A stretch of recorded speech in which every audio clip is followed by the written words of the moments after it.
યુવા પેઢી કે જેને આ દેશનું નિર્માણ કરવાનું હોય, દેશના ઘડતર માટે એની ભૂમિકા જે ભજવવાની હોય, ત્યારે આ બધી પેઢી તો કંઈક અલગ જ કરી રહી છે. જે ન કરવાનું હોય, જે આપણને શોભે, સમાજને શોભે નહીં એવી કામગીરી આ બધી કરી રહી છે. સોશિયલ મીડિયામાં આપણે અવારનવાર રીલ્સો બનાવતા યુવાનોને જોતા હોઈએ છીએ. ક્યાંક છરીની સાથે, ક્યાંક બંદૂકની સાથે ને રીલ્સો બનાવી અને વાયરલ કરતા હોય અને રૂપ જમાવતા હોય છે અને વ્યૂ મેળવવા માટે.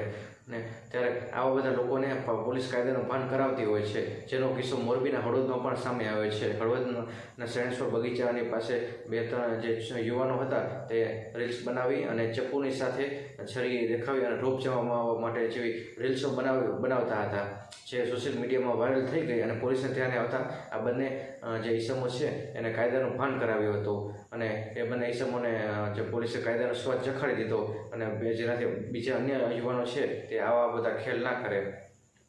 તો આ બંને જે યુવાનો છે કે જે એને પોલીસે કાયદાનું ભાન કરાવ્યું હતું. જીતેશભાઈ રાઠોડ અને કરણભાઈ સડલિયા જે બંને હળવદના રહેવાસી છે અને આ બંને યુવાનો છે એને પોલીસે બરાબરનો મેથી ભાગ ચખાડ્યો અને કાયદાનું ભાન કરાવ્યું હતું, જેનાથી બીજા યુવાનો પણ આવી કામગીરી ન કરે. નમસ્કાર.